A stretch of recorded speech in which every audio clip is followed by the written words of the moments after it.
Hey friends, I love hosting the Earth Keepers podcast because I get to talk to so many interesting people who are in one way or another finding ways to promote earth care and foster connections between people and their places in really interesting ways. But let me be honest, sometimes, usually right in the middle of a podcast interview, I find myself listening to the conversation we're having as if I were an objective observer. And in such moments, I start to think, what did I just say? Is what we're talking about and the way we're talking about it really relatable across a wide spectrum of cultures or genders or worldviews? Frankly, I worry a little when I and my guests are using language like eco-spirituality or forest bathing, or referring matter-of-factly to our conversations with trees. Now, I don't intend to stop talking like that, but I am becoming more aware that not everyone is familiar or comfortable with such language, and I'm really wondering lately if I need to be more careful not to rely too much on jargon and stories that might actually make people feel distance from the topic. But seeing as how I and the podcast are works in progress, I'm making this episode a deliberate challenge to myself, and hopefully to many of you, to think about how conversations about earthkeeping might sound really different in unexpected contexts. To that end, we'll be talking to a guy in rural Georgia who takes an unapologetically masculine, very physical approach to challenging men to find healing and wholeness in the wilderness. So buckle up, friends. This is my dear buddy, Jason Lyle of Adventures in Recovery.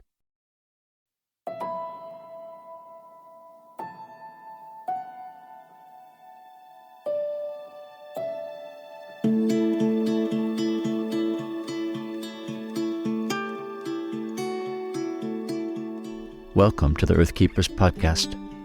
This podcast is for people who seek new and better ways to love and care for the earth. It's a podcast for anyone who is deeply concerned about the harm being done to the environment on a local and global level. It's a podcast that builds community and connection between people of like heart and mind, people who believe that earth care should be integrated into every aspect of life, and for many in the Earth Keepers community, that includes our spiritual lives. Welcome, friends, to the Earth Keepers podcast. Jason, I'm so happy to have you on the podcast again. It's good to hear your voice again.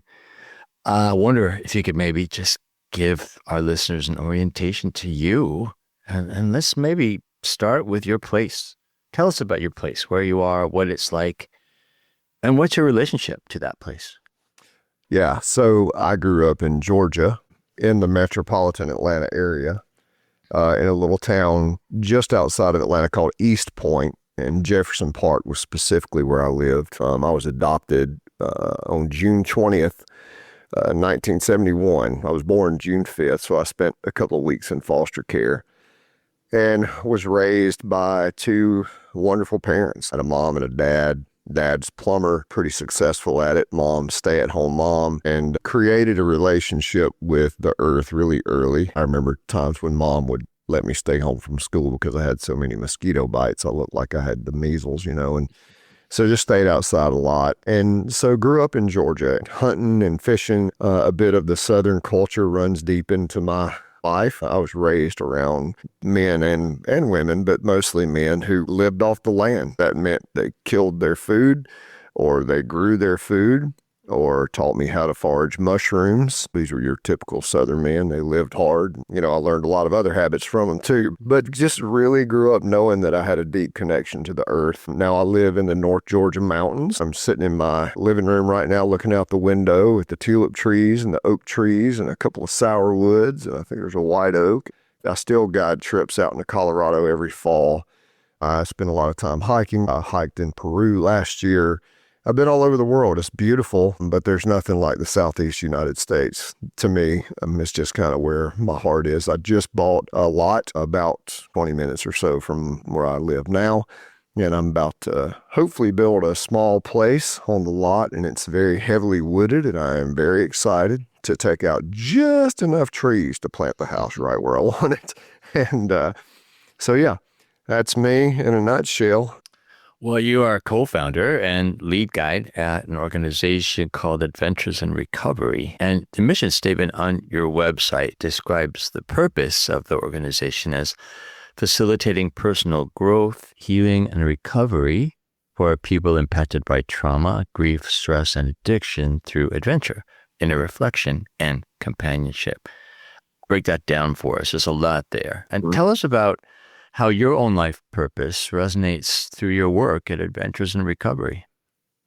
Yeah, that's a beautiful question, and I appreciate it. I was a pastor for 13 years.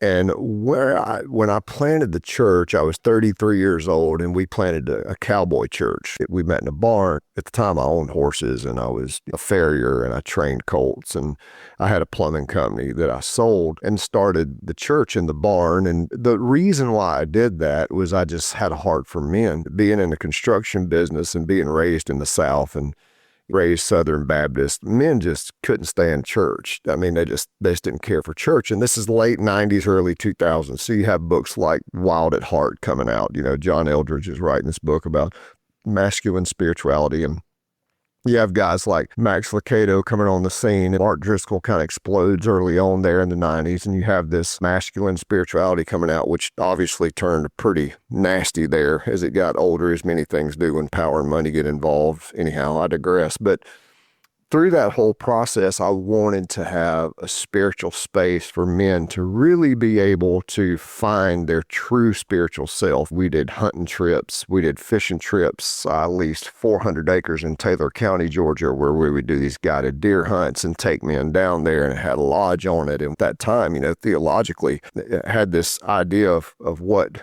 spirituality should look like. But through that entire process, I ended up leaving the church in 2017 and worked in Uganda. I had started working in Uganda in 2010. And through that process of working in Uganda, really learned a lot about what it looked like to have a deeper connection to the land just by spending so much time there and seeing a different perspective. And that's how you and I met, and we can get to that, but a different perspective on living in the land and through the land and having a relationship to the land. So through that process, my own personal adoption issues just really started wreaking havoc in my life. Just these behaviors that come from this deep need of belonging.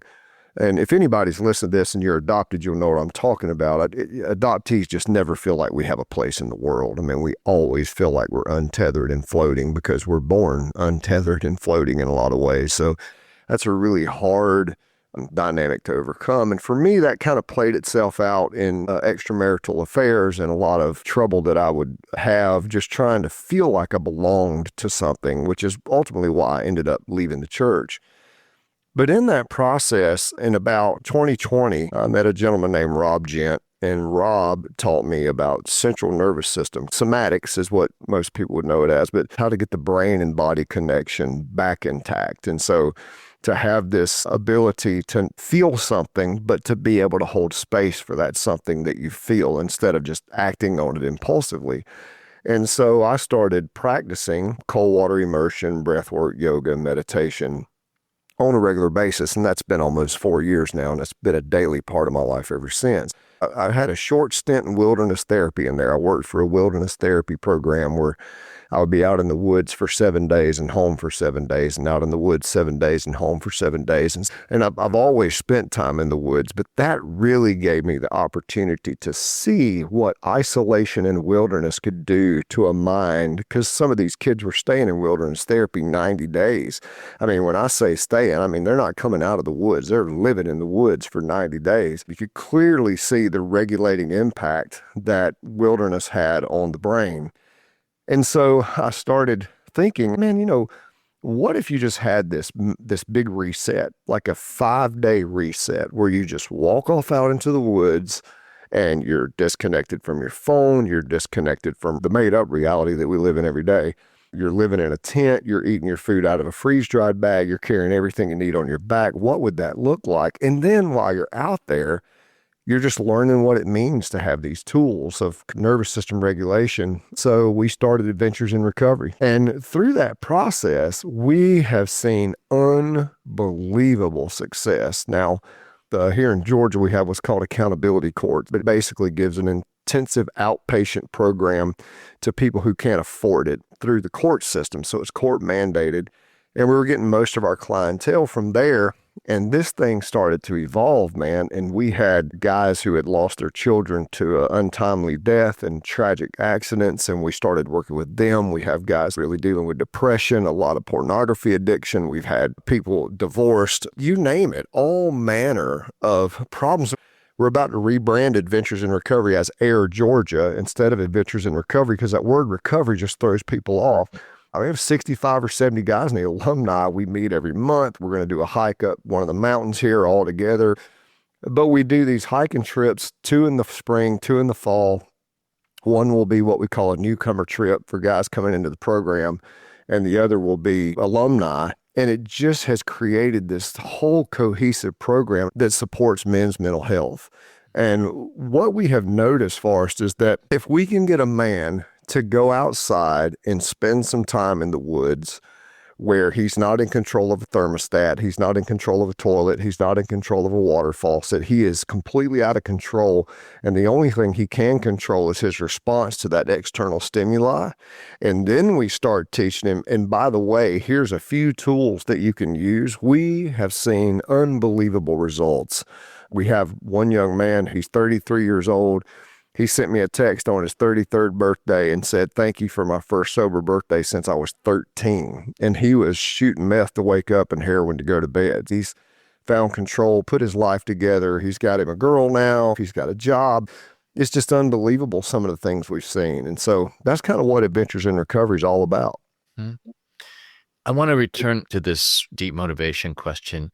You talked a lot about some of the impact of these experiences and strategies, really, that engage wilderness and nature. And I'm wondering for you personally, what difference has it made? So for me, Forrest, I would say that being adopted, it's a bit of a tough situation, because for me, I was raised with what felt like a dark secret. And that dark secret being, hey, you're adopted, but that really don't matter. We're your parents. Which, let's be honest, 1975, nobody knew what else to do. I mean, yeah, we adopted you. You're our kid.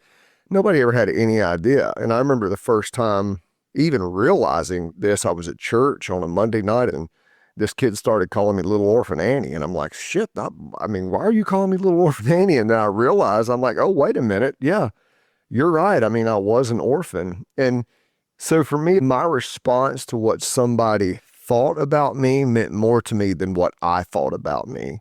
My value was always based off what someone else said or did toward me instead of what I would say or do toward me. So I had this bit of a trigger inside of me that would flip under the weight of any type of scrutiny. And so through the process of learning how to regulate my nervous system and spending time outdoors, here's what it does for me. It has created a dynamic to where I can take a pause. So I have created this very just small amount of space between thought and action.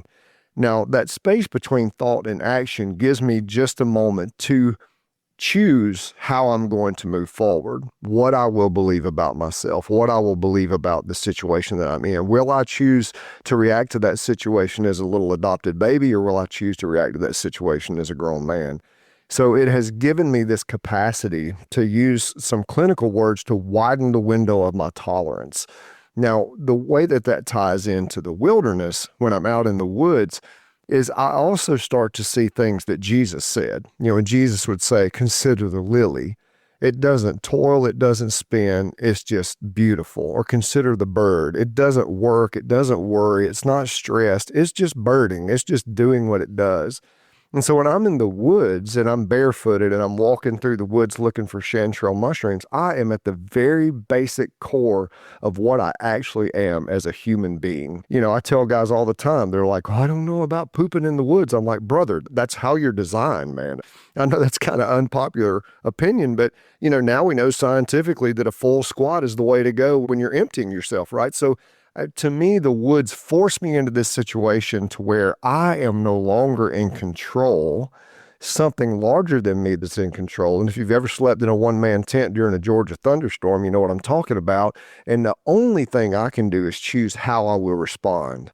Right. So I am only in control of my internal response. And nature does that naturally. That's a play on words, isn't it? Nature just does that to us without us even trying. I mean, if you walk out Georgia right now, it's probably 90 degrees today and 100% humidity. As soon as I walk out the door, I start sweating. Well, I can run back in the door to where the air conditioner's on, or I can take my shirt off and let my feet feel the coolness of the dirt and enjoy the day. But either way, I have to put myself at the mercy of the mosquitoes and the heat, and then I can control that inside of me. So nature to me is this beautiful thing that we have been given that we can go out into, and it immediately starts to teach us about ourselves. Between nature and our actual body is the beautiful teachers that we miss out, because our body's always speaking to us and nature's always speaking to us, but it's stopping long enough to take this thing that we call a brain. And I think it's what Jesus meant when he said, if you want to see the kingdom of heaven, you've got to be born again. He's saying you're not remembering what you think was or trying to guess what you think may be. Just be here with what is right now, as if you've just been born for the first time. I did a podcast on this a few days ago. I hiked up a mountain here close by. And when I got to the summit, it was so foggy. It's usually a beautiful view. You can almost see back to Atlanta. But it was so foggy, you couldn't see anything. And I was like, yeah, well, I'm going to head on out. And I walked by and there's this little tiny red flower forest. It's probably about as big around as a nickel. And it just captivated my attention, and it almost made me start crying. I was like, look at that bright red, and people are just walking right by this tiny piece of joy. Those big grand views are there. They're beautiful. They'll always be there. That flower was probably there for 24 hours and gone, right? So it's just the capacity that nature can teach us to just stop for a minute and go, okay, I need to look around, sometimes so that I can survive, sometimes so that I can gather firewood or water, but sometimes just so that I can see God when I'm standing right here in my bare feet. Mm-hmm.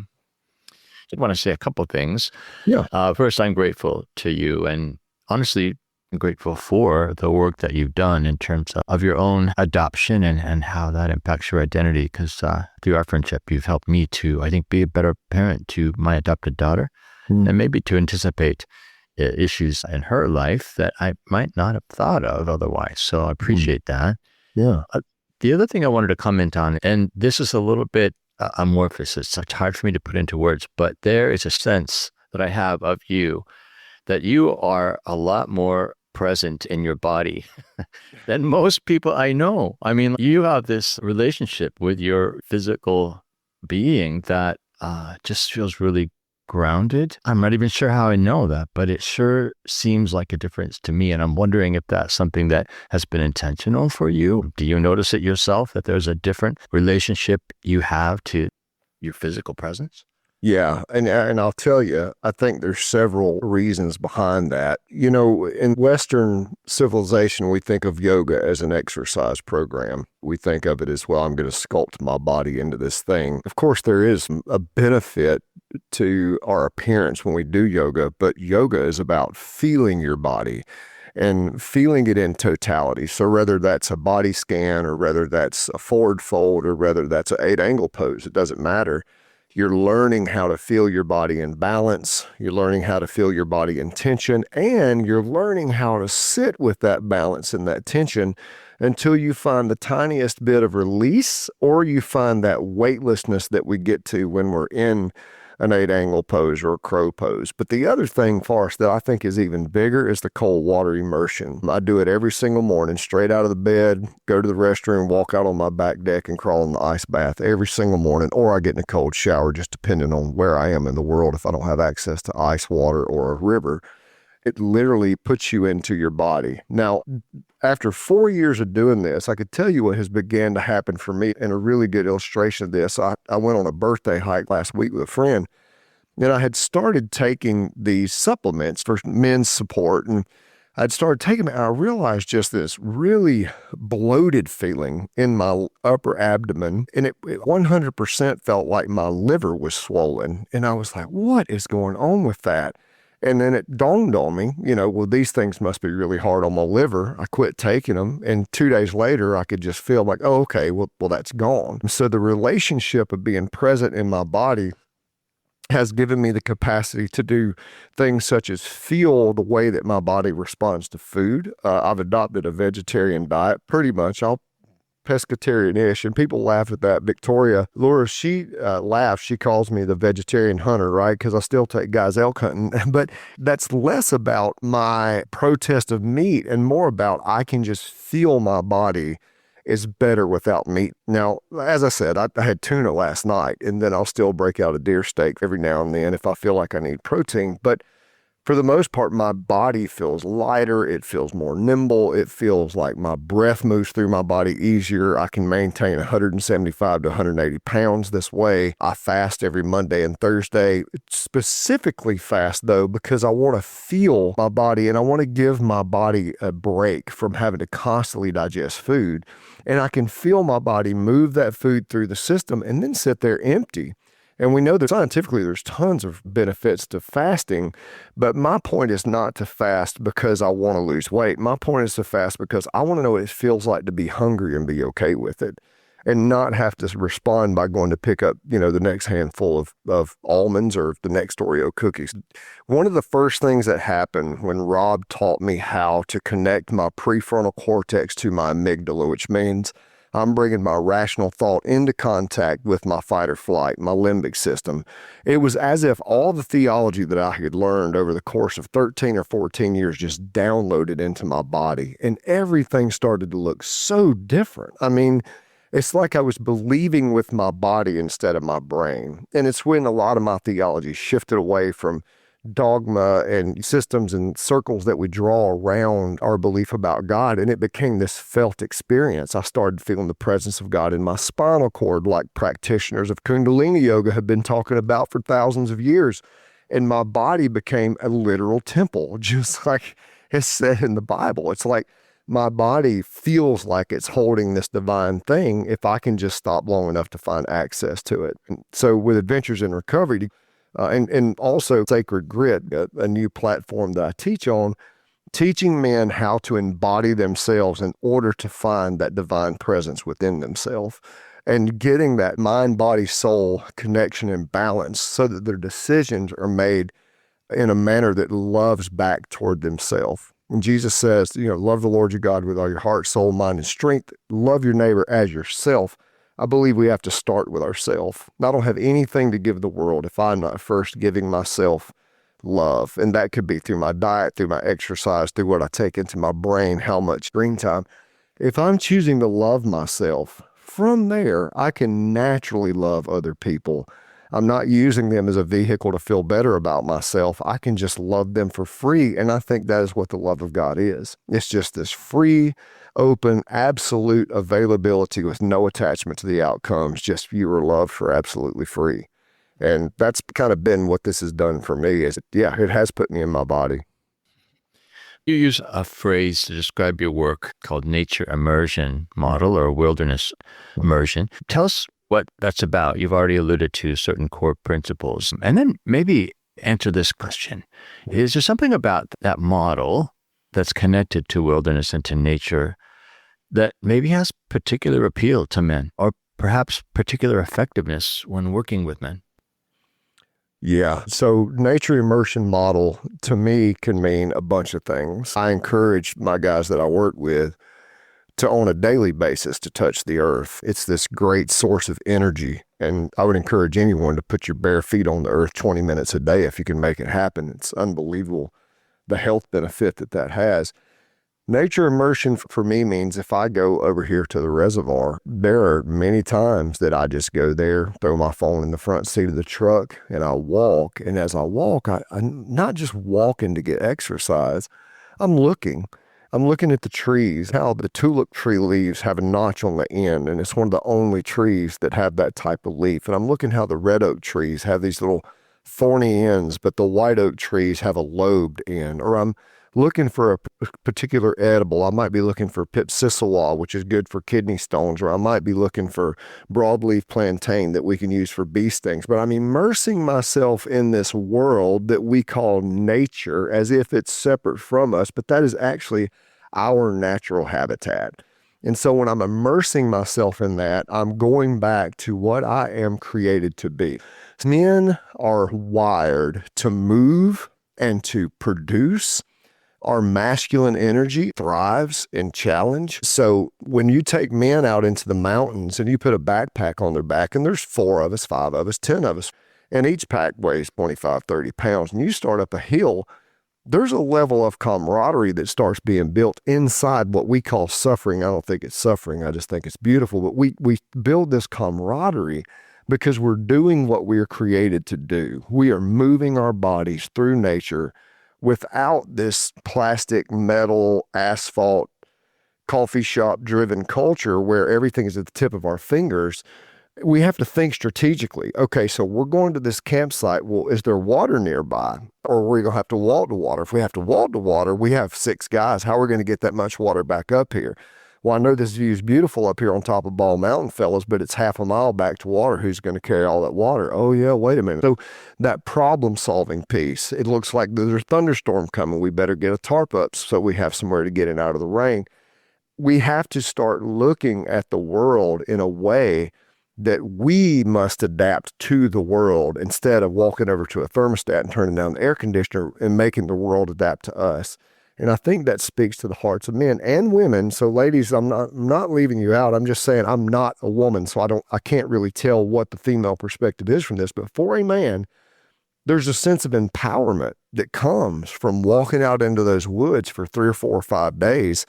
And you just have to figure it out, man. And I think it's a beautiful thing for men. And I think it's primal in a way that we probably can't access through a 9-to-5 job. We think we do because we get the excitement, the adrenaline of making the next business deal, but it's different. You know, I had a group of guys elk hunting a few years ago, and I look up in a pair of binoculars and I see horns or antlers sticking up. I'm like, oh, there's an elk, you know. And we start creeping up on this thing. And I realize it's a dead elk. It's laying on its side, and somebody had evidently shot it and didn't find it. I looked up in Forrest, there was probably 6 black bears in the trees up there. Well, brother, I can tell you right now, when you walk around a dead carcass with 6 bears in the trees, you could care less about your retirement account. You know what I'm saying? All you could care about is getting your ass out of that particular space. And I don't know that there's any other way that we can encounter those beautiful things without just being a part of the process, which is where we belong. And the fact that you called that a beautiful thing, I think, raises my next question. That is the question of language. Honestly, I will say that this podcast is guilty of a problem that I've been sensing lately, and that has to do with language that actually has more of a masculine appeal or masculine sensibility to it. And I don't know if you've noticed this. It's a little hard to describe and a little risky to describe, but it does seem to me that oftentimes the language around reconnection to nature, about engaging the natural world, tends to be sometimes a bit rarefied, or sometimes can be perceived as hyper-spiritual, as Victoria Lures, our mutual friend, puts it, language that can be a bit woo-woo, right? And as a result, kind of distancing, especially for men, in part because I think a lot of the language and the shape of experience of reconnection is framed in more feminine terms. And I don't know, first of all, tell me if that's been your perception as well. I will say, I hope it is, because that was my actual main reason to initially reach out to you. I'm looking for alternatives to maybe what I perceive as a predominance of more feminized experience and language that's dominating the conversation right now, at least from my perspective. Mm-hmm. That's funny. I wrote the word redneck down here on a piece of paper. So, I grew up in a redneck culture, man, in the South. And to this day, I mean, I look right over in the corner. There's a gun in one corner and a fishing pole and a bow's hanging on the wall over there, right? So this culture that has gotten such a terrible name, rightfully so, because there's a lot of things that the Confederate flag and such things that have stood for that were certainly less than desirable. But here's what I can tell you about redneck culture. The word redneck comes from farmers being out in the field And the way that you identified them is that red neck. It was just always sunburned because you're always outside. Then, of course, the Kentucky coal miners, when they rebelled against the powers that be, they would wear the red bandanas. And so that's where the redneck rebellion comes from. But here's the thing, Forrest. We have all these conversations about forest bathing. We have conversations about Mother Earth and a lot of femininity around that. And that's beautiful to me, man. I love it. I don't mind that at all. But if I sit down with a group of men and start talking about forest bathing, they're going to think I've lost my mind, right? So the culture that I was raised in had deep respect for the earth. Things that I was taught when I was a child, you do not kill it if you're not going to eat it. So when you pulled the trigger, you knew that you're about to pull the skin off that thing, get the guts out of it, you're going to cut it up into pieces, it's going in the freezer, and you're going to eat it. If you caught it, you were going to skin it, you were going to eat it. If you picked it off the ground, it was meant to be ate. When you planted a garden, you did not let vegetables rot in the garden. You either put them in the freezer, you canned them, you gave them to a neighbor. There is still in the Southeast United States so much respect for the land here. Now, of course, monocrop agriculture is coming to place and topsoil problems and 9 million other things. So I'm not talking about commercialized farming. I'm talking about the dude who's raising cattle, who's also my dentist in Barnesville, Georgia, and he does rotational grazing, and he has this deep respect for the cattle and deep respect for the earth, and he's not cutting a bunch of hay, and he's not spraying the ground with pesticides because he's figured out how to use the natural fertilizing properties of cow manure to be used in a rotational grazing process. And he's as Southern as they come. I mean, he's about like me. I mean, we speak another language half the time. You need a translator, right? But the thing that is ingrained into us is a deep relationship to the earth. Sitting in a deer stand, calling a turkey, calling an elk, whatever it is that we may do. People who are raised in this manner, forest bathing to us is just part of life. If you sit in a deer stand, for every 30 hours you sit there, you may see one deer, but you see a million birds and squirrels and bugs and sunsets and sunrises and wind and storms and rain. So yeah, it's funny that you brought that up because the movement that we've had toward nature-based therapy is beautiful, but not a man that I'm working with is going to want to go out there and talk about what it feels like to sit on the dirt. What he will talk about is, man, that thunderstorm last night, it felt like my tent was going to rip straight off the side of the mountain. And he understands that powerlessness that comes from being in nature. And a lot of times that's what we need from nature. We need nature to remind us. And I think everybody hearing this needs to remember, if you've ever seen a dog come up out of the water and shake all that extra water off his back, if the earth gets ready to, it can do that to every one of us. And we would be gone. We would just cease to exist just because the earth decided that's what it needed to do. And I think if we can remember that and come into that space with respect, with reverence, this earth, while is a limited resource, is also a powerful thing that we have to submit to. We had a storm here the other night. I'm looking out my window. There's a white oak tree that fell as big around as I am, and it's 14 inches from my house. 14 inches for just crushing the whole side of the house in, and I was asleep. And I think when we talk about forest bathing or wilderness therapy or nature immersion, what we are saying is, when you put yourself at the mercy of nature on purpose, you learn so much about yourself and your mental process. And a lot of those things that meant so much, just like when we saw those bears, nobody's worried about missing a flight. Nobody's worried about a check bouncing. Nobody's worried about a bill getting paid. You're worried about, can I live through this moment? And to me, that makes us small, so small, and our significance, our self-significance lessens, and we start to realize, man, in the grand scheme of things, I could just be flicked off this thing like a bug. And that is so important to our mental process because, Forrest, we use the word narcissism like it's some sort of a diagnosis. But anybody who knows the story of Narcissus is he just stared into the water, his beautiful reflection, until he finally, I think, loses his life or whatever because he just won't leave looking at his reflection. In the culture that we live in, it is such a me culture. What do you think of me? How do I look? How successful am I? And we create this self-aggrandizement where we just think we're all so wonderful. People like my photo or they like my podcast. But at the end of the day, brother, If our heart decides to stop beating, there's nothing we can do about it. You and I are literally living off the energy that the earth gives us to live off of, that the sun and the sky gives us to live off of, the energy that we burn in our homes and our cars. It is coming from this big, beautiful ball that we're all taking a ride on. And I think that being in nature, it creates a respect for that. Yeah, remind me actually that the end of that Narcissus story is that he turns into a flower that grows on the banks of the pond. So in the end, he's reduced to a lily of the field. Yeah, I forgot about that. That's correct, man. Well, what I'm hearing is that really you're talking about the shaping of experience and the use of language around this theme of reconnection to nature, engagement with the natural world, as something that relates better to rural culture, maybe Georgia culture in particular, but I suspect it's much broader than that. But I do also think there's something essentially appealing to men who may be looking for a way to connect in ways that the current conversation doesn't make room for.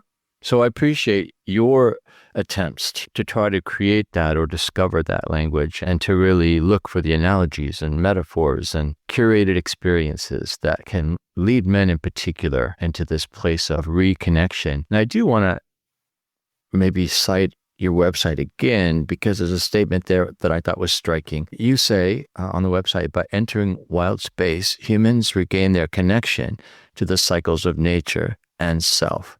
And we've been talking about that. But I think there's an implication behind that, an assumption that a lot of people might actually be struggling with the opposite of connection, and that is disconnection from nature.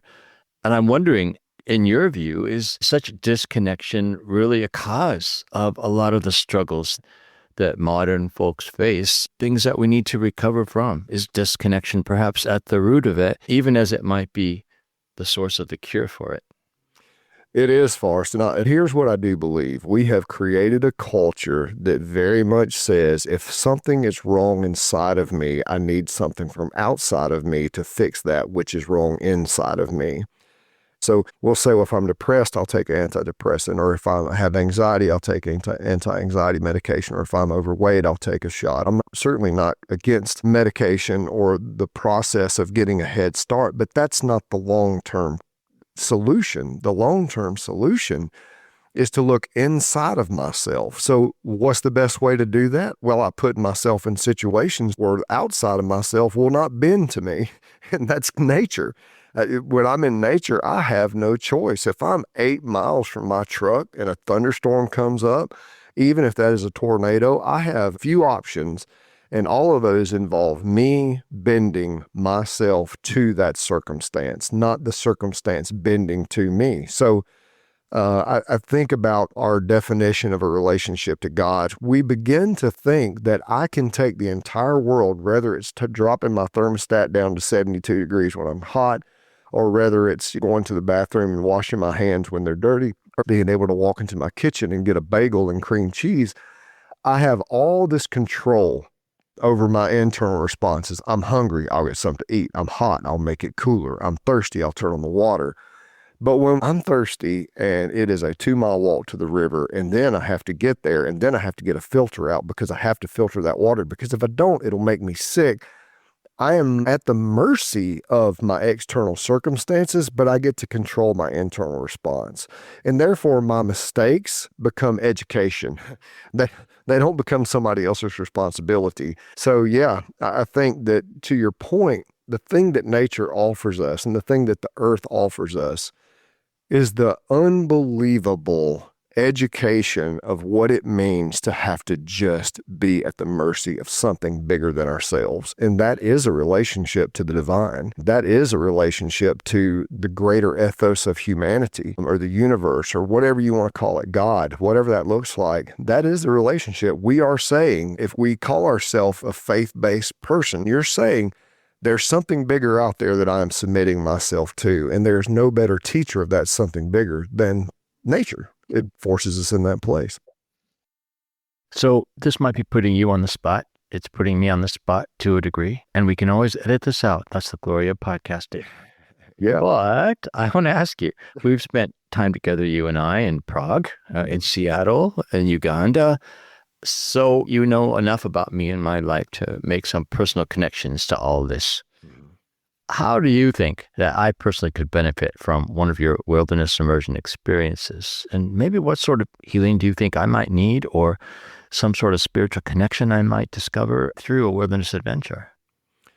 I mean, I think Forrest, much like myself, I remember when we spent time together in Oxford is where our journey really began. Some of the conversations we had there and the curiosity that you and I share around the spiritual life, that search that I have seen in you before in Uganda and these conversations that we've had, you have a deep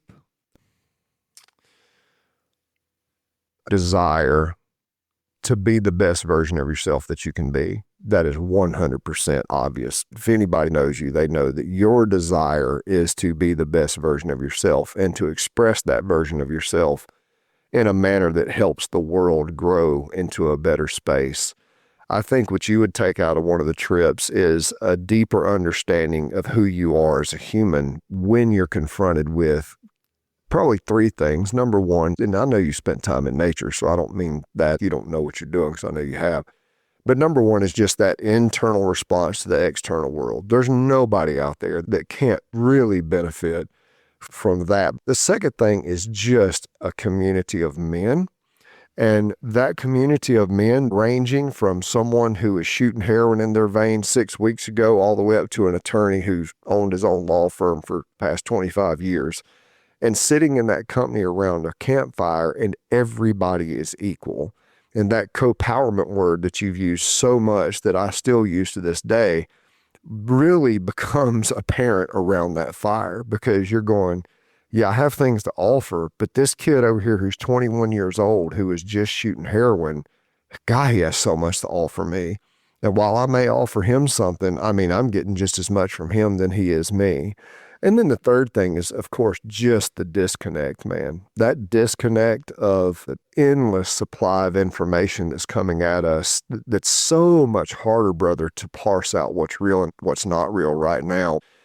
So I think you would benefit greatly from those three things, but mainly that middle piece. I think just knowing you the way that I know you, that community around the campfire, and that shaping of your mind, the way that you enjoy thinking through the deeper things. And then the practices, so I guess it's four things, being a part of the cold water and the breath work and the yoga.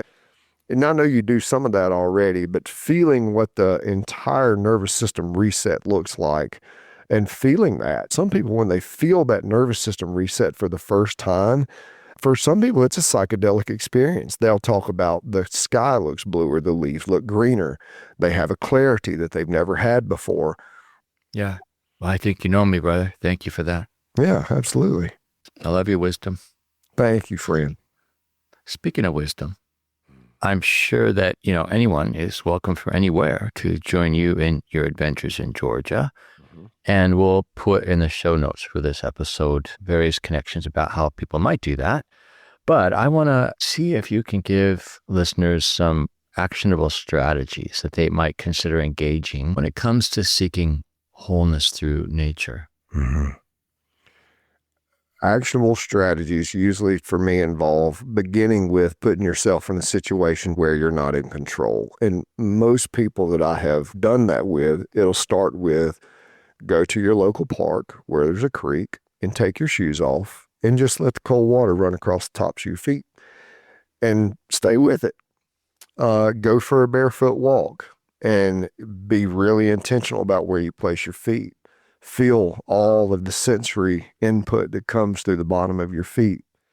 Stop and lay back in the grass and let the bugs crawl on you a little bit. It'll be okay. They might even bite you, but unless you're allergic to them, you'll be okay. I think that beginning by putting ourselves in situations where we are giving our control over to the earth, it's a beautiful place to begin. So just, finding ways to put yourself at the mercy of the earth, to feel your body as it responds to the forest floor with bare feet, or just taking your hands and touching the forest floor. Then from there, I would say take a foraging class. Learn how to go find 4 or 5 different plants and go home and make a meal. Go fishing, pull the skin off of something and kill it with your hands. Don't unwrap it out of cellophane. Catch a fish out of the river, take a knife and chop its head off, rip its skin off, take its guts out and eat it. And you will learn that the only way for you to live is there has to be death.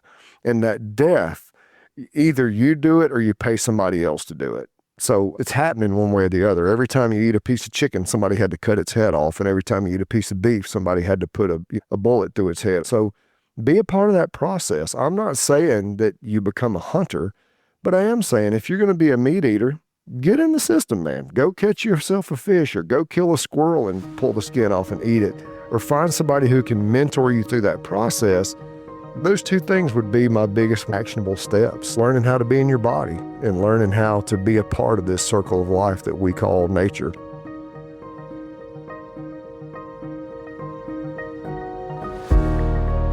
So that was my friend Jason, clearly a man of action and practical strategies for becoming more of our true selves through intentional, physical encounters with the natural world.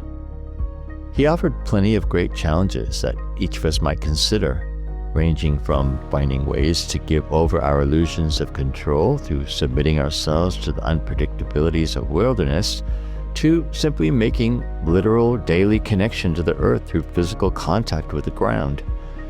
My encouragement for you in the coming days is to think through the various practices that Jason spoke of, adapt one of them to your own life context, and commit to doing that thing at least for the next week or two and see what that does for your sense of connectedness to the ecology of your place. And in case you're curious, my practical takeaway from the conversation has led me to doing cold water immersion for several mornings in a row since Jason and I recorded the episode. I confess, not super fun, but definitely a practice that's making me more aware of my bodily self and raising questions in me about physical discipline in all areas of my life.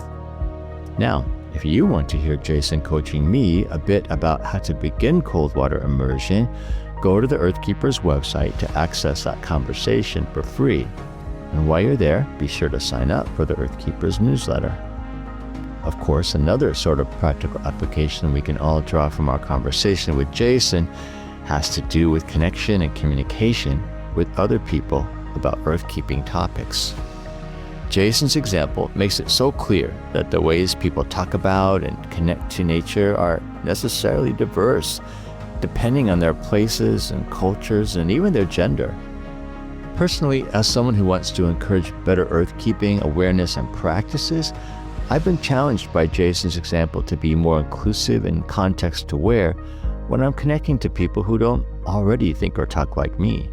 And that includes people in my family, in my church, and my neighborhood.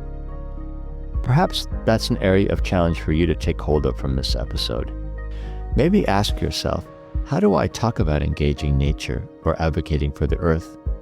Does the language I use or the stories I reference actually keep me from having meaningful conversations with people who might look or act or think differently from me?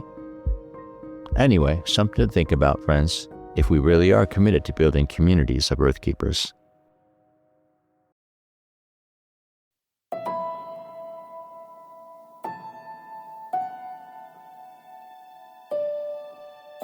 Earthkeepers Podcast is a production of Circlewood, an organization that encourages people to pursue a more ecologically conscious faith.